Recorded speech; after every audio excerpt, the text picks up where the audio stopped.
আসসালামু আলাইকুম, শুভেচ্ছা সহ সকলকে স্বাগত জানাচ্ছি চ্যানেল আই সংবাদে। এখনকার আয়োজন নিয়ে আপনাদের সাথে আছি আমি ফাদলিহা বুশরা। শুরুতেই চলুন দেখে নিই ফ্রেশ আটা ময়দা সুজি সংবাদ শিরোনামগুলো। ডিসেম্বরের মধ্যে নির্বাচন হতেই হবে বললেন তারেক রহমান। সংস্কারের নামে কালক্ষেপণে ভিন্ন উদ্দেশ্য আছে মন্তব্য। যে কোনো পরিস্থিতিতে আগামী বছরের জুনের মধ্যেই নির্বাচন জানালেন প্রধান উপদেষ্টা। টোকিওতে জাপানের সাবেক প্রধানমন্ত্রীর সাথে সাক্ষাৎ।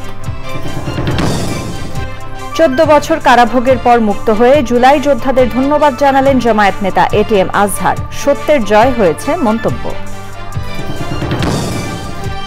সুশিক্ষিত জাতি গঠনে সুবিধা বঞ্চিত শিক্ষার্থীদের পাশে দাঁড়ানোর আহ্বান। সমাজের সবাইকে ছাড়া টেকসই উন্নয়ন সম্ভব নয় মন্তব্য। বিশ্ব ভোঁদর দিবস আজ। বিলুপ্ত প্রায় প্রাণী দিয়ে মাছ ধরার প্রাচীন ঐতিহ্য ধরে রেখেছে নড়াইলের গোয়ালবাড়ি গ্রামের কয়েক পরিবার। এবং লাহোরে সিরিজের প্রথম টি-20তে বাংলাদেশকে 202 রানের টার্গেট দিয়েছে পাকিস্তান। সালমান হাসান শাদাবের ঝোড়ো ব্যাটিং। সংবাদ শিরোনামগুলো জানাচ্ছিলাম। এখনকার সংবাদ আয়োজন একই সঙ্গে চ্যানেল আই এর ইউটিউব চ্যানেল এবং চ্যানেল আই এর ওটিটি প্ল্যাটফর্ম আই স্ক্রিনে লাইভ স্ট্রিম হচ্ছে। এবার জানাবো বিস্তারিত। জাতীয় নির্বাচন নিয়ে টালবাহানা হচ্ছে অভিযোগ করে বিএনপির ভারপ্রাপ্ত চেয়ারম্যান তারেক রহমান বলেছেন, ডিসেম্বরের মধ্যে নির্বাচন হতেই হবে। রাজধানীতে তারুণ্যের সমাবেশে ভার্চুয়ালি যুক্ত হয়ে তিনি বলেন, সংস্কার নিয়ে কালক্ষেপণে মনে হচ্ছে কারো ভিন্ন উদ্দেশ্য আছে। বলেছেন, আদালতের রায় অবজ্ঞা করে ইশরাক হোসেনের শপথ গ্রহণে বাধা সৃষ্টিতে স্বৈরাচারের পুনরাবৃত্তি দেখছে মানুষ। রাহুল রায়ের রিপোর্ট। স্বেচ্ছাসেবক দল, যুবদল ও ছাত্রদলের আয়োজনে এর আগে চট্টগ্রাম, খুলনা ও বগুড়ায় অনুষ্ঠিত হয়েছে বিভাগীয় তারুণ্য সমাবেশ। এবার রাজধানীর নয়াপল্টনের কেন্দ্রীয় কার্যালয়ের সামনে তরুণদের সমাবেশ। সিলেট, ময়মনসিংহ, ফরিদপুর আর ঢাকা বিভাগের এই সমাবেশে সারা দেশ থেকে আসা তরুণদের ঢল নামে। রাজনৈতিক অধিকার প্রতিষ্ঠার লক্ষ্যে সারা দেশব্যাপী এই তারুণ্য সমাবেশ। লন্ডন থেকে ভার্চুয়ালি যুক্ত হয়ে বিএনপির ভারপ্রাপ্ত চেয়ারম্যান তারেক রহমানও তারুণ্যের জয়গান করেন। রাষ্ট্র ক্ষমতায় গেলে দেশ পরিচালনার পুরো পরিকল্পনা তরুণদের সামনে তুলে ধরে দ্রুত নির্বাচনের দাবি জানান তিনি। দেশের এই বহুল জনসংখ্যাকে যদি জনসম্পদে রূপান্তর করতে পারি, তাহলে এই জনসংখ্যাই হতে পারে দেশের উন্নয়নের সবচেয়ে বড় নিয়ামক। জনগণের জীবন মানের উন্নয়ন, নারী পুরুষ সবার জন্য নৈতিক মূল্যবোধ, কর্মসূচি, কর্মমুখী শিক্ষা ব্যবস্থা, গ্রামীণ উন্নয়নে তথ্য প্রযুক্তির সর্বোচ্চ ব্যবহার, ক্ষুদ্র ও কুটির শিল্পের বিকাশ, দক্ষতা বাড়াতে ব্যাপক প্রশিক্ষণ কর্মসূচি চালু, কর্মসংস্থানের সুযোগ সৃষ্টি এবং জনশক্তি রফতানি। বিএনপি স্বল্প এবং দীর্ঘ মেয়াদী পরিকল্পনা নিয়েছে। আগামী জাতীয় নির্বাচন অনুষ্ঠান নিয়ে মনে হয় এরই ভিতরে টালবাহানা শুরু হয়েছে বা চলছে। সংস্কার নিয়ে সময়ক্ষেপণের আড়ালে অন্তর্বর্তীকালীন সরকারের ভেতরে এবং বাইরে কারো কারো মনে হয় কিছু ভিন্ন উদ্দেশ্য রয়েছে। অতীতেই বাংলাদেশেই রেকর্ড রয়েছে 3 মাসের মধ্যে জাতীয় নির্বাচন অনুষ্ঠিত করা সম্ভব, কিন্তু আজ আমরা দেখছি 10 মাস পার হয়ে গেল, অন্তর্বর্তীকালীন সরকার নির্বাচনের দিনক্ষণ ঘোষণা করছে না। অন্তর্বর্তীকালীন সরকারের প্রতি আহ্বান, আগামী ডিসেম্বরের মধ্যেই জাতীয় নির্বাচন অনুষ্ঠিত হতে হবে। আবারও আমরা বলতে চাই, আগামী ডিসেম্বরের মধ্যেও জাতীয় নির্বাচন অনুষ্ঠিত হবে। দক্ষিণ সিটির মেয়র হিসেবে ইশরাক হোসেনের শপথ নিয়েও কথা বলেন তারেক রহমান।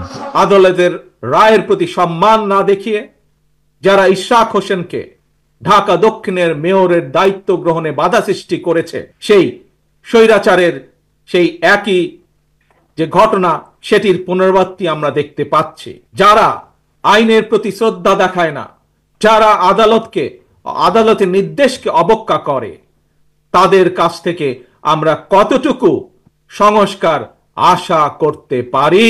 আগামী নির্বাচনের জন্য তরুণদের প্রস্তুতি নিতে বলে তারেক রহমান নিজ দলের নেতাকর্মীদের জনগণের মন জয়ে কাজ করার আহ্বান জানান। রাহুল রায়, চ্যানেল আই, ঢাকা। বিএনপি নেতারা বলেছেন, অন্তর্বর্তী সরকার জনগণের আস্থা হারিয়েছে। নয়াপল্টনে তারুণ্যের সমাবেশে অন্তর্বর্তী সরকারকে ঔপনিবেশিক সরকার আখ্যা দিয়ে নেতারা বলেন, সংস্কারের নামে নির্বাচন পেছানোর ষড়যন্ত্র হলে জনগণ তা মানবে না। আক্তার হোসেনের রিপোর্ট। রাজধানীর নয়াপল্টনে বিএনপির কেন্দ্রীয় কার্যালয়ের সামনে যুবদল, স্বেচ্ছাসেবক দল ও ছাত্রদলের তারুণ্যের সমাবেশ। নেতাকর্মীদের অংশগ্রহণে গণজোয়ার ছাপিয়ে যায় কাকরাইল থেকে মতিঝিল। নেতারা বলেন, বুকের তাজা রক্ত দিয়ে তরুণ প্রজন্ম যে পরিবর্তন এনেছে তা বিফলে যেতে দেওয়া হবে না। জনগণ আরেক ফ্যাসিবাদের উত্থান চায় না বলেও মন্তব্য করেন তারা। আমরা সেই রকম একটি সংবিধান চাই, সেই রকম একটি রাষ্ট্র কাঠামো চাই, সেই রকম রাষ্ট্র সংস্কার করতে চাই, যে রাষ্ট্রের মধ্যে আর কোনোদিন কোন স্বৈরাচার করতে হবে না। আজকে নির্বাচন নিয়ে হেলাফেলা করা চলবে না বন্ধুগণ। সংস্কারের কথা বলে নির্বাচনের রোডম্যাপ পিছানো যাওয়ার কোনো সুযোগ নাই। বাংলাদেশের মানুষ যেটা চায় সেটা হচ্ছে গণতন্ত্র, এবং সেই গণতন্ত্রের উত্তরণের জন্য আমরা এই সরকারকে সহযোগিতা দিয়েছি, দেব। অন্তর্বর্তী সরকারকে ঔপনিবেশিক সরকার আখ্যা দিয়ে নেতারা বলেন, দ্রুত নির্বাচন হলে সব ষড়যন্ত্র নস্যাৎ হয়ে যাবে। এই সরকার একটি ঔপনিবেশিক সরকার। এই সরকারের মধ্যে যারা আছেন তাদের বেশিরভাগ, অর্থাৎ প্রায় 90% এই দেশের নাগরিক নয়। আমরা চাই নির্বাচন সংক্রান্ত সংস্কার অতি দ্রুত শেষ করে আগামী ডিসেম্বরের মধ্যে নির্বাচনের তারিখ ঘোষণা করা হোক। তাহলে বর্তমানে যে ষড়যন্ত্র চলছে তা এই জনগণই এই ষড়যন্ত্রকে মোকাবেলা করতে পারবে। গণতান্ত্রিক উত্তরণের জন্য বিএনপি এই সরকারকে সহযোগিতা করতে চায় বলেও জানান নেতারা। Akhtar Hossain, channel I, Dhaka. জ্ঞাত আয় বহির্ভূত সম্পদ অর্জনের অভিযোগে করা মামলা থেকে বিএনপির ভারপ্রাপ্ত চেয়ারম্যান তারেক রহমান ও তার স্ত্রী জুবাইদা রহমানকে খালাস দিয়েছেন হাইকোর্ট। আইনজীবীরা বলেছেন, অবৈধ সম্পদ না থাকার পরও এই মামলা করা হয়েছে অসৎ উদ্দেশ্যে।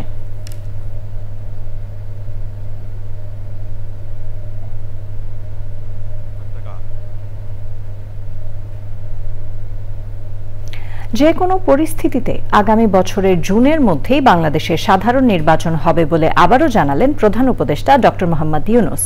বলেছেন, সরকারের গৃহীত সংস্কার উদ্যোগগুলোকে এগিয়ে নিয়ে যাওয়ার জন্য নির্দিষ্ট সময়ের মধ্যেই নির্বাচন হতে হবে।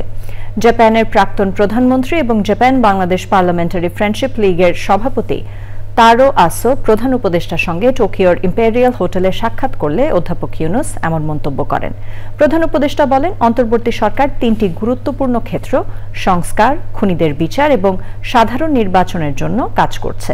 প্রধান উপদেষ্টা বলেন, আগের সরকার দেশের প্রতিটি প্রতিষ্ঠানকে ধ্বংস করে দিয়েছে। জাপানের প্রাক্তন প্রধানমন্ত্রী তারো আসো বাংলাদেশকে রাজনৈতিক স্থিতিশীলতার দিকে এগিয়ে নিয়ে যাওয়ার জন্য অধ্যাপক ইউনূসকে ধন্যবাদ জানান। ইলেকশনের বিষয়ে আলাপ হয়। প্রফেসর ইউনূস জানিয়েছেন যে ইলেকশন ডিসেম্বর থেকে জুনের মধ্যে হবে। উনি বলেছেন যে তার গভর্নমেন্ট অলরেডি বিভিন্ন এরিয়াতে সিরিজ আকারে রিফর্ম করছেন এবং রিফর্মের অলরেডি আমরা কিছু ফল পাচ্ছি। বিশেষ করে ইকোনমিক ফ্রন্টে আপনারা দেখেছেন যে অনেকগুলো কাজ হয়েছে। ফরেন এক্সচেঞ্জ আপনার রিবিল্ডিং হয়েছে, এই ব্যাংকিং সেক্টরের হেলথটা রেস্টোরেশন হয়েছে, যে রোহিঙ্গা ক্রাইসিসটা কিভাবে দ্রুত সমাধান করা যায় এবং সেই জন্য প্রফেসর ইউনূস তার কাছ থেকে সহায়তা চেয়েছেন। দীর্ঘ 14 বছর কারাভোগের পর মুক্ত হয়ে শাহবাগে নেতাকর্মীদের ভালোবাসায় সিক্ত হলেন জামায়াতের সাবেক ভারপ্রাপ্ত সেক্রেটারি এটিএম আজহারুল ইসলাম। তাকে ফুল দিয়ে বরণ করেন দলের আমির ডক্টর শফিকুর রহমান। ৩৬শে জুলাই যোদ্ধাদের ধন্যবাদ জানিয়ে এটিএম আজহার বলেছেন, তিনি রাজনৈতিক রোষানলে পড়েছিলেন, শেষ পর্যন্ত সত্যের বিজয় হয়েছে। তাফহিমুল ইসলামের রিপোর্ট। মানবতাবিরোধী অপরাধের মামলায় আপিল বিভাগ থেকে খালাস পাওয়ার একদিন পর বাংলাদেশ মেডিকেল বিশ্ববিদ্যালয়ের প্রিজন সেল থেকে মুক্ত হয়ে সবাইকে সালাম জানান জামাতের সাবেক ভারপ্রাপ্ত সেক্রেটারি এটিএম আজহারুল ইসলাম। এরপর যোগ দেন শাহবাগের শুকরানা সমাবেশে।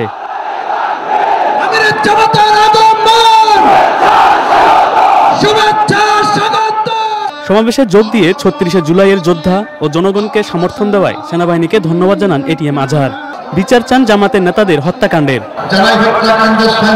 যেখানে যে পর্যায়ে জড়িত সবাইকে আইনের আওতায় নিয়েছে তাদেরকে বিচার করা হোক, তাহলে এই খারাপ সংস্কৃতি চালু থাকবে, এখান থেকে বেরিয়ে আসতে হবে আমাদেরকে। এ সময় জাতির প্রয়োজনে এক হয়ে কাজ করার আহ্বান জানান জামাতের আমির। আমরা এক থাকব, জাতির প্রয়োজনে এক পথে হাঁটব এবং জাতির প্রয়োজনে সমস্ত ষড়যন্ত্র মোকাবেলা করে সামনে ইনশাআল্লাহ এগিয়ে যাব। শাহবাগের শুকরানা সমাবেশ শেষে আসেন মগবাজারের জামাতের ইসলামীর কেন্দ্রীয় কার্যালয়ে। এরপর মগবাজারে আলফালা মিলনায়তনে দলীয় নেতাকর্মীদের সাথে মতবিনিময় করেন জামাতের এই নেতা। সকাল পর্যন্ত তো ধারণা করিনি যে আমি আপনাদের সঙ্গে দেখা হবে। তাফহিমুল ইসলাম, চ্যানেল আই, ঢাকা। হাতিরঝিল থানার অস্ত্র মামলায় শীর্ষ সন্ত্রাসী সুব্রত বাইনের ৮ দিনের রিমান্ড মঞ্জুর করেছেন আদালত। এছাড়া তার অন্য ৩ সহযোগী মোল্লা মাসুদ, শুটার আরাফাত ও MAS শরীফের ৬ দিন করে রিমান্ড মঞ্জুর করা হয়েছে। কোনো চাঁদাবাজির সাথে জড়িত নন বলে আদালতে দাবি করেন সুব্রত বাইন। শহীদুল্লাহ রাজুর রিপোর্ট।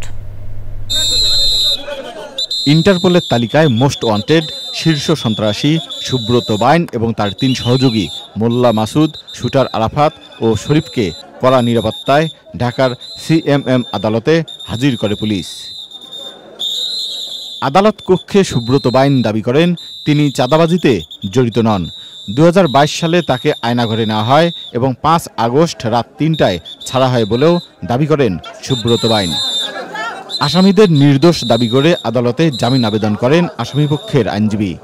অন্যদিকে আসামিদের কাছ থেকে পাওয়া অস্ত্রের উৎস ও উদ্দেশ্য খতিয়ে দেখার স্বার্থে রিমান্ড চায় রাষ্ট্রপক্ষ। আসামিরা বিভিন্ন ধরনের সন্ত্রাসী কর্মকাণ্ডের সঙ্গে জড়িত এবং তারা তাদের সরকারের যে তালিকাভুক্ত সন্ত্রাসী যে তালিকা আছে সে তালিকা তারা অন্তর্ভুক্ত এবং তারা বিভিন্ন ধরনের দেশের অস্থিতিশীল কর্মকাণ্ডের সঙ্গে তারা জড়িত। 80 ও 90-এর দশকে ঢাকার মগবাজার কেন্দ্রিক সুব্রত বাইনের নেতৃত্বে 7 স্টার বাহিনী ও তখনকার শীর্ষ সন্ত্রাসী লিয়াকত মুরগি মিলনদের নেতৃত্বে গড়ে ওঠা 5 স্টার বাহিনীর দৌলত ছিল। Shahidullah Raju, channel I, Dhaka. জুলাই গণ অভ্যুত্থানে আহতদের জন্য আগামী অর্থ বছরের বাজেটে 600 কোটি টাকা বরাদ্দ করা হয়েছে বলে জানিয়েছেন জুলাই স্মৃতি ফাউন্ডেশনের CEO অবসরপ্রাপ্ত লেফটেন্যান্ট কর্নেল কামাল আকবর। বিকেলে রাজধানীর জাতীয় চক্ষু বিজ্ঞান ইনস্টিটিউট ও হাসপাতালে সাংবাদিকদের তিনি একথা জানান। এ সময় তিনি বলেন, 1 জুলাই থেকে আহতদের ভাতা দেয়া হবে। এ সময় আহতদের উপর হামলার ঘটনায় কড়া প্রতিবাদ জানান তিনি। এর আগে সকালে রাজধানীর আগারগাঁওয়ে জাতীয় চক্ষু বিজ্ঞান ইনস্টিটিউটে জুলাই আহতদের সঙ্গে চিকিৎসক সহ হাসপাতালের স্টাফদের মারামারির ঘটনা ঘটে।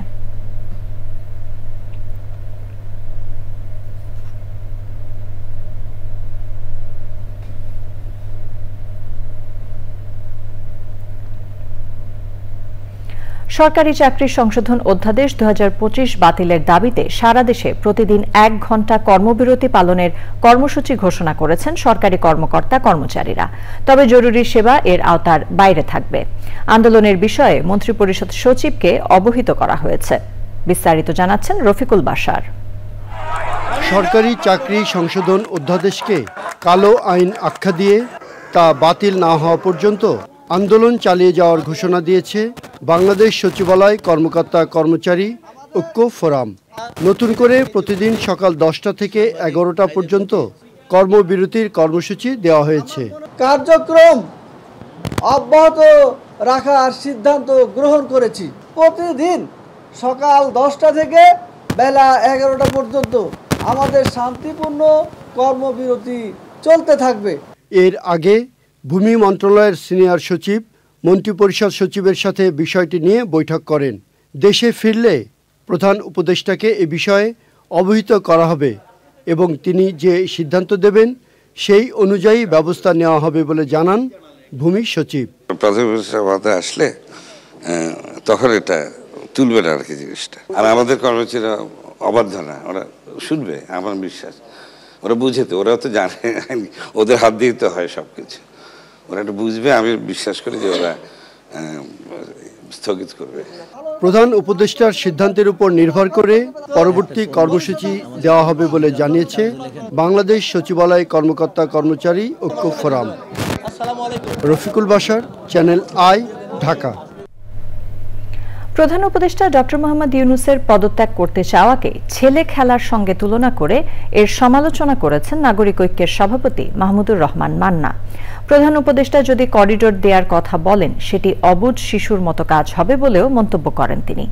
রাজধানীতে এক আলোচনায় নির্বাচনের বিরুদ্ধে প্রচারণা চালানোর বিষয়ে সতর্ক করে মোহাম্মদ ইউনূস বিনা ভোটে ক্ষমতায় থাকবেন কিনা সে প্রশ্নও তোলেন মাহমুদুর রহমান মান্না।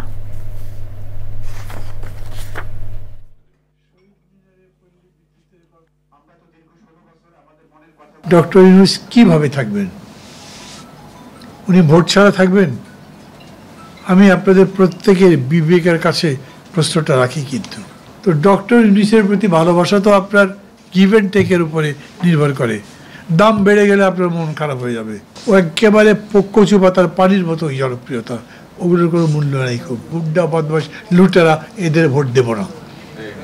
ক্যাম্পেইন করলে সেইটা করেন, না হলে নির্বাচনের বিরুদ্ধে বললে কিন্তু আপনার কোনো লাভ হবে না, বরঞ্চ নিজের পায়ে কুড়াল মারবেন। বাংলাদেশে চীনের সামরিক বাহিনীর উপস্থিতি নিয়ে আমেরিকার গোয়েন্দা প্রতিবেদন সঠিক নয় বলে মন্তব্য করেছেন চীনের রাষ্ট্রদূত ইয়াও ওয়েন। বাংলাদেশ থেকে চীনে আম রপ্তানির উদ্বোধনী অনুষ্ঠানে রাষ্ট্রদূত বলেন, আম ছাড়াও কাঁঠাল, পেয়ারা, ইলিশ ও কাঁচা চামড়া নিতে আগ্রহী তার দেশ। চীনের এই উদ্যোগকে স্বাগত জানিয়েছেন বাণিজ্য উপদেষ্টা শেখ বশির উদ্দিন। পান্থ রহমানের রিপোর্ট। আনুষ্ঠানিকভাবে চীনে আম রপ্তানি শুরু হলো। বাংলাদেশ থেকে প্রায় 100 টনের মতো আম যাচ্ছে চীনের হুনান প্রদেশে। বিমানবন্দরে সংক্ষিপ্ত আনুষ্ঠানিকতায় এই ঘটনাকে ঐতিহাসিক উল্লেখ করে বাণিজ্য উপদেষ্টা শুল্কমুক্ত আম রপ্তানির সুযোগ দেয় চীনকে ধন্যবাদ জানান। আমরা প্রায় 24 লক্ষ টন আম উৎপাদন করি এবং আমি আশা করি এবছর মিনিমাম 10 গুণ আমাদের রপ্তানি বৃদ্ধি পাবে। যদিও 10 গুণ বৃদ্ধি পেলেও, আমের রপ্তানি বলছি আমি, এই 10 গুণ বৃদ্ধি পেলেও এটা মাত্র 1% অফ আমাদের টোটাল প্রোডাকশনের। বাংলাদেশ থেকে প্রিমিয়াম কোয়ালিটির আমের এই প্রথম চালান দুপুরে চীনের উদ্দেশ্যে রওনা হয়েছে বলে জানান রাষ্ট্রদূত। আমি নিশ্চিত বঙ্গীয় বদ্বীপের এই উর্বর জমিতে উৎপাদিত উন্নত প্রজাতির আম চীনের মানুষের রুচিকে সমৃদ্ধ করবে। আমের পাশাপাশি আমরা বাংলাদেশের কাঁঠাল ও পেয়ারা রপ্তানি নিয়েও কাজ করছি। চীনের সামরিক উপস্থিতি নিয়ে যুক্তরাষ্ট্রের প্রতিবেদনের কোনো ভিত্তি নেই। আমাদের উদ্দেশ্য এটা নয়, আমরা বরং আমাদের বন্ধুত্বেই ফোকাস করি। আমি বাংলাদেশে চীনের সামরিক উপস্থিতির প্রয়োজন দেখি না। আমি জানি না এই প্রতিবেদনের উৎস কি, এটা ভুল।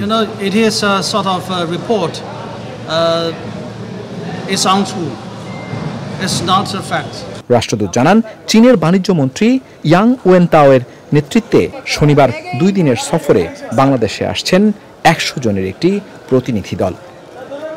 পান্থ রহমান, চ্যানেল আই, ঢাকা। বাংলাদেশের আকাশে পবিত্র জিলহজ মাসের চাঁদ দেখা গেছে। বৃহস্পতিবার 1446 হিজরি সনের জিলহজ মাস গণনা শুরু হবে। সেই হিসেবে জিলহজ মাসের 10 তারিখ অর্থাৎ 7ই জুন বাংলাদেশে পবিত্র ঈদুল আজহা উদযাপিত হবে। জাতীয় মসজিদ বায়তুল মোকাররম প্রাঙ্গণে জাতীয় চাঁদ দেখা কমিটির সভায় এই সিদ্ধান্ত হয়। ধর্ম উপদেষ্টা আফম খালিদ হোসেনের সভাপতিত্বে জাতীয় চাঁদ দেখা কমিটির এই সভা হয়। প্রকৃতি ও জীবন ফাউন্ডেশনের চেয়ারম্যান বীর মুক্তিযোদ্ধা মুকিত মজুমদার বাবু বলেছেন, সুশিক্ষিত জাতি গঠনে অসহায়, দরিদ্র ও সুবিধা বঞ্চিত শিক্ষার্থীদের পাশে দাঁড়াতে হবে। মতিঝিল সরকারি বালক উচ্চ বিদ্যালয়ে বৃত্তি প্রদান অনুষ্ঠানে তিনি বলেন, সমাজের কাউকে বাদ দিয়ে টেকসই উন্নয়ন সম্ভব নয়। এজন্য অর্থনৈতিক, সামাজিক ও পরিবেশগতভাবে উন্নয়ন নিশ্চিতে তরুণদের পাশাপাশি সবার সমন্বিত পদক্ষেপ জরুরি। আলিম আল রাজের রিপোর্ট। দারিদ্রতার কারণে প্রতি বছরই দেশে বিভিন্ন স্তরে ঝরে পড়ছে অসংখ্য শিক্ষার্থী। বিভিন্ন গবেষণা বলছে, প্রাথমিকের গণ্ডি পেরোলেও মাধ্যমিকে হারিয়ে যাচ্ছে 41% মেয়ে ও 33% ছেলে শিক্ষার্থী, যা অত্যন্ত উদ্বেগজনক। অর্থের অভাবে ঝরে পড়া নয়, শিক্ষা হোক সবার অধিকার, এ লক্ষ্যে মতিঝিল সরকারি বালক উচ্চ বিদ্যালয়ের অসহায়, দরিদ্র ও সুবিধাবঞ্চিত শিক্ষার্থীদের পাশে প্রকৃতি ও জীবন স্বাস্থ্য সেবা কেন্দ্র। প্রাণ প্রকৃতি রক্ষার পাশাপাশি মানুষের কল্যাণে কাজ করায় প্রতিষ্ঠানটির প্রতি কৃতজ্ঞতা জানান শিক্ষক, শিক্ষার্থী ও অভিভাবকরা। তার এই উপবৃত্তির ফলে নানা পরিবার এবং তিনি শুধু আমাদের স্কুলটা না, সম্পূর্ণ দেশেও এরকম উপবৃত্তির ব্যবস্থা করেছেন। আমাদের সন্তানেরা যেন ভবিষ্যতে ওনারই মতো একজন আদর্শ গড়ে উঠে সমাজসেবামূলক কাজ করে যেতে পারে, আমরা সে আশাই করি। যতটুকু হোক এটা আমাদের খুবই আনন্দের বিষয়, খুবই সামান্য হলেও এটাও আমাদের অনেক কাজে লাগবে। ভবিষ্যতে আমার ছেলেরা জন্য এরকম করতে পারে, সবাই ওনার মতন সবাই হতে পারে, আমরা সে আশাই করতেছি। শিক্ষার আলোকবর্তিকা সব স্তরে পৌঁছে দিতে এমন উদ্যোগ অনুকরণীয়। আমরা স্যারের প্রতি কৃতজ্ঞতা জানাই, আন্তরিকভাবে তাকে ধন্যবাদ জানাই এবং এই উদ্যোগ যেন অব্যাহত থাকে এই আশা করি। স্যারের যে উদ্যোগ, এটার ফলে তারা আরো এগিয়ে যাবে ইনশাল্লাহ আশা করি, এবং উত্তরোত্তর তাদের সমৃদ্ধি আমরা কামনা করি। শিক্ষার বৈষম্য কমাতে পারলেই পরিবেশ সচেতন আলোকিত ভবিষ্যৎ প্রজন্ম গড়ে তোলা সম্ভব মনে করেন প্রকৃতি ও জীবন ফাউন্ডেশনের চেয়ারম্যান মুকিত মজুমদার বাবু। মূল্যবোধের কিন্তু অবক্ষয় হয়ে গেছে অনেক। একটা মানুষ কিন্তু তার পক্ষে যতটুকু যেটা করার ক্ষমতা আছে কিংবা তার সুযোগ আছে, তার এক্সারসাইজ তাকে করতে হবে। সেটা যদি না করে তাহলে কিন্তু এটা তার ব্যর্থতা। আমরা সবসময় মনে করি অর্থনৈতিকভাবে আমাকে দ্রুত আগাতে হবে, অর্থনৈতিক অর্জন করতে হবে, অর্থনৈতিকভাবে স্বাবলম্বী হতে হবে, কিন্তু শর্টকাটে স্বাবলম্বী হওয়া কোনো অবস্থাতেই কিন্তু এটা অ্যাকসেপ্টেবল না। এই স্কুলটা যেহেতু আমার স্কুল, আমি এখানে পড়াশোনা করেছি, সুতরাং আমার কিন্তু এই স্কুলের প্রতি একটা দায়িত্ব আছে। তোমরা যদি ভালো কিছু করো, ভালো কিছু অর্জন করতে পারো, সেটাই কিন্তু সবচেয়ে বড় স্যাটিসফ্যাকশন হবে এই বৃত্তির থেকে। সব কথার শেষ কথা, এই দেশটা আমাদের, এই দেশটাকে ভালো রাখার দায়িত্ব আমাদের সবার। আমি ভালো থাকার সাথে সাথে আমার ভবিষ্যৎ প্রজন্মও কিন্তু ভালো থাকবে। অনুষ্ঠানে 25 জন শিক্ষার্থীদের সহায়তার বৃত্তির চেক হস্তান্তর করেন প্রকৃতি ও জীবন ফাউন্ডেশন চেয়ারম্যান। আলিমাল রাজি, চ্যানেল আই, ঢাকা। পরিবেশ, বন ও জলবায়ু পরিবর্তন এবং পানি সম্পদ মন্ত্রণালয়ের উপদেষ্টা সৈয়দা রিজওয়ানা হাসান বলেছেন, বায়ু দূষণ একদিনে দূর করা সম্ভব নয়। সকলের সম্মিলিত প্রচেষ্টায় এই দূষণ দূর করতে হবে। রাজধানীতে একটি অনুষ্ঠান শেষে বায়ু দূষণ নিয়ন্ত্রণের নীতিমালার কার্যকারিতা যাচাইয়ের আহ্বান জানিয়েছেন বিশ্বব্যাংকের ভারপ্রাপ্ত country director Gail S Martin. Syed অদিতের রিপোর্ট। রাজধানীর খিলগাঁও বালিকা উচ্চ বিদ্যালয়ে বিশ্বব্যাংকের সহায়তায় আয়োজিত clean air mural painting in Dhaka কর্মসূচির উদ্বোধন। জলবায়ু পরিবর্তন ও বায়ু দূষণের বিরুদ্ধে শিক্ষার্থীদের সচেতন থাকার আহ্বান জানান পরিবেশ উপদেষ্টা। প্রত্যেকের এলাকার যত মাটি আছে সব মাটিকে সবুজ দিয়ে ঢেকে দিতে পারি। অত বড় গাছের দরকার নেই, ঘাস দিয়েই থাকি না, একটা রঙ্গন গাছ দিয়েই থাকে না, যেটার কোনো যেটা এমন কোনো দামি গাছ না। তাহলে কিন্তু সরকারও তোমাদের থেকে শিখে নেবে যে কোন বার্তা তোমরা দিতে চাচ্ছ। আমরা আপ্রাণ চেষ্টা করছি এবছর যেন দূষিত বাতাসে 1 নম্বর অন্তত না হয়ে একটু নেমে আসি, কিন্তু একটা কথা মনে রাখতে হবে যে এই প্রক্রিয়াটা দীর্ঘমেয়াদী। তুমি দেখবে চীনের মতন শহরও তার বায়ু দূষণ কমিয়েছে 5 বছরে 35 বার। এটা কমাতে আমাদেরকে ইনভেস্ট করতে হবে। এই ইনভেস্ট টাকার অঙ্কেও ইনভেস্ট, এই ইনভেস্ট মানসিকতার দিক থেকেও ইনভেস্ট। বাংলাদেশের বায়ুর মান উন্নয়নে দ্রুত পদক্ষেপ নিতে গুরুত্ব আরোপ করেন বিশ্বব্যাংকের ভারপ্রাপ্ত country director. I just want to say that the World Bank is doing this regional initiative in South Asia where 9 of the 10 most polluted cities are from. Bangladesh and Dhaka is one of those. And through this initiative, we are trying to raise awareness with the support of all of you here today. So I also want to say thank you for the energy that you bring to this. I won't say too much more about that, but just to say thank you for what you have done for this agenda, and we look forward to taking this message further forward and completing the walls on the outside. এর আগে শিক্ষার্থীদের নীল আকাশ, সবুজায়ন, স্বচ্ছ বাতাস ও জলবায়ু ন্যায়ের বার্তা তুলে ধরে দেয়ালচিত্র প্রদর্শন করেন অতিথিরা। সৈয়দ মাদিহ অদিত, চ্যানেল আই, ঢাকা। আজ বিশ্ব ভোঁদড় দিবস। ভোঁদড় সম্পর্কে সচেতনতা বৃদ্ধির মাধ্যমে তাদের আবাসস্থল রক্ষা এবং বিশ্বব্যাপী ভোঁদড় সংরক্ষণ প্রচেষ্টাকে সমর্থন করতে ইন্টারন্যাশনাল অটার সার্ভাইভাল ফান্ড 2016 সাল থেকে প্রতি বছর মে মাসের শেষ বুধবার এ দিবসটি পালন করে আসছে। ভোঁদড় বিলুপ্তির পথে হারিয়ে যাচ্ছে মাছ ধরার প্রাচীন সেই ঐতিহ্য। তবে নড়াইলের গোয়ালবাড়ি গ্রামের কয়েকটি পরিবার এখনো ধরে রেখেছেন ভোঁদড় দিয়ে মাছ ধরার প্রাচীন সেই ঐতিহ্য। বিস্তারিত জানাচ্ছেন শাইখ সিরাজ। সারা রাত ভোঁদড় দিয়ে মাছ ধরে ভোরে নৌকা ভেড়ালেন নড়াইল জেলার গোয়ালবাড়ি গ্রামের মালোপাড়ার ভবেন বিশ্বাস। কখন গেছিলেন মাছ ধরতে? রাত 7টার সময়। ঘরে 5টা বাঘ হয়, ভোটের একটা, 4 জনের 4 বাঘ। 2000 টাকা যদি হয় 400 টাকা বাঘে পড়ে। তাহলে ভোঁদড়ের তো খরচ আছে। ভোঁদড়কে 200 টাকার মাছ কিনে খাওয়াতে হবে। তাহলে থাকে কত? টাকা 200 টাকা। জলবায়ু পরিবর্তনের কারণে নদীর বেহাল দশা, চায়না জালে মাছ ধরা, নদীতে ঘের কেটে মাছের প্রাকৃতিক আবাসস্থল নষ্ট করা সহ নানা কারণে মাছ ধরার মৌসুমেও আর নদীতে মাছ পাওয়া যায় না। ফলে অনেকে পেশার পরিবর্তন করছেন। মাগুরা বাঁধ দেওয়ার পরের থেকে এই নদী এই অবস্থা হয়ে গেছে, নোনা পানি ঢুকে গেছে। মাছ তো কম, আচ্ছা, জনের দাম হয় না। 40-45টি পরিবার ছিল পরিবার এই ভোঁদড় দিয়ে মাছ ধরা। পেটের খোরাক হয় না, কমতে কমতে এখন 3টে আছে। পেট চলে না, পেট চালানো চালায়, দেখা যায় কেউ ভ্যান চালায়, কেউ রাজমিস্ত্রি জুগালি দেয়। ঐতিহ্যটি টিকিয়ে রাখতে হলে দরকার সরকারি এবং বেসরকারি সহযোগিতায় অর্থনৈতিক এবং কারিগরি সহায়তা। একই সঙ্গে নদী এবং পরিবেশকে দূষণমুক্ত রেখে ভোঁদড়ের প্রাকৃতিক আবাসস্থল রক্ষা করাও জরুরি।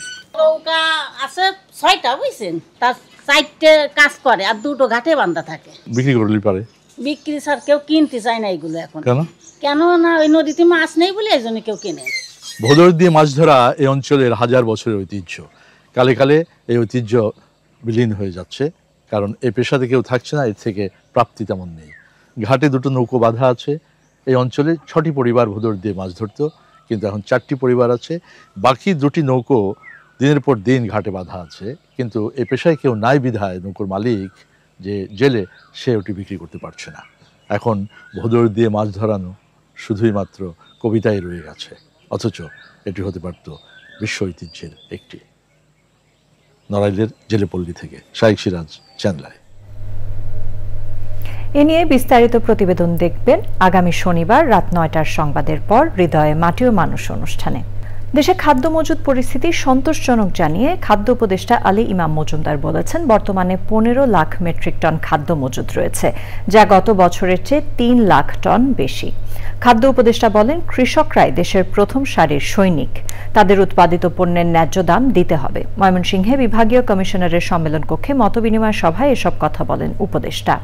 জেলা ও আঞ্চলিক খাদ্য নিয়ন্ত্রকদের সাথে চলতি মৌসুমে বোরো সংগ্রহের লক্ষ্যমাত্রা অর্জন, মজুদ ও বিতরণ নিয়ে মতবিনিময়ের আয়োজন করা হয়। চট্টগ্রামের পাহাড়তলীতে আরেকটি গার্মেন্টসের গোডাউনে কুকি চীন ন্যাশনাল ফ্রন্ট KNF এর আরও 16,000 ইউনিফর্ম পাওয়া গেছে। বায়েজিদ থানা পুলিশ অভিযান চালিয়ে এসব ইউনিফর্ম উদ্ধার করে। এ ঘটনায় নগর গোয়েন্দা পুলিশের উপপরিদর্শক ইকবাল হোসেন বাদী হয়ে বায়েজিদ বোস্তামি থানায় সন্ত্রাস বিরোধী আইনে মামলা করেছেন। অভিযুক্ত পোশাক কারখানার মালিকসহ 4 জনকে গ্রেফতার করেছে পুলিশ। এর আগে নগরীর বায়েজিদ বোস্তামি থানার নয়াহাট এলাকায় রিংভো অ্যাপারেলস থেকে 20,300টি এবং বায়েজিদ এলাকার একটি গার্মেন্টস থেকে 11,785টি KNF এর ইউনিফর্ম উদ্ধার করা হয়। বিজ্ঞান ও প্রযুক্তি মন্ত্রণালয়ের বিভিন্ন ধরনের অযাচিত হস্তক্ষেপ ও কর্তৃত্ববাদী আচরণের প্রতিবাদে কমিশনের স্বায়ত্তশাসন পুনঃপ্রতিষ্ঠা সহ 11 দফা দাবিতে সমাবেশ করেছে বাংলাদেশ পরমাণু শক্তি বিজ্ঞানী সংঘ বায়েসা। রাজধানীর আগারগাঁওয়ে পরমাণু শক্তি কমিশনের প্রধান কার্যালয়ে সমাবেশে বক্তারা বলেন, সমস্যা সমাধানে কোনো উদ্যোগ না নিয়ে মন্ত্রণালয়ের কর্তৃত্ববাদী আচরণের মাত্রা আরও বেড়েছে।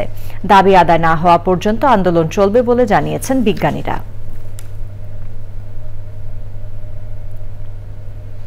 বাংলাদেশের রোহিঙ্গা সম্প্রদায় এবং স্থানীয় বাসিন্দাদের মধ্যে শান্তি শৃঙ্খলা রক্ষায় কর্মশালা হয়েছে। উখিয়া টেকনাফ এলাকায় জেলা পর্যায়ের স্টেক হোল্ডাররা কর্মশালায় অংশ নেন। আন্তর্জাতিক সাহায্য সংস্থা BMZ এর পক্ষে GIZ ও জাতীয় NGO FIVDB এই কর্মশালার আয়োজন করে। রোহিঙ্গা ও স্থানীয়দের দ্বন্দ্ব নিরসনে মিডিয়েটর বা মধ্যস্থতাকারীর ব্যবস্থা করা হয়েছে বলে কর্মশালায় জানানো হয়। কর্মশালায় বক্তৃতা করেন শরণার্থী ত্রাণ ও প্রত্যাবাসন কমিশনের অতিরিক্ত কমিশনার শামসুদ্দৌজা নয়ন, সিনিয়র সহকারী জজ ও জেলা legal aid officer Sajjatun Nessa লিপি, সিনিয়র সহকারী সচিব ক্যাম্প ইনচার্জ খানজাদা শাহরিয়ার বিন মান্নান সহ অন্যরা। এছাড়া কর্মশালায় UNHCR, IOM সহ দেশি বিদেশি বিভিন্ন NGO, INGO সংস্থার প্রতিনিধিরা ছিলেন। প্রিয় দর্শক, এরই সাথে আয়োজনের শেষ পর্যায়ে আমরা, তবে যাবার আগে ফ্রেশ আটা, ময়দা, সুজি সংবাদ শিরোনামগুলো জানিয়ে দিচ্ছি আরও একবার। ডিসেম্বরের মধ্যে নির্বাচন হতেই হবে বললেন তারেক রহমান। সংস্কারের নামে কালক্ষেপণে ভিন্ন উদ্দেশ্য আছে মন্তব্য।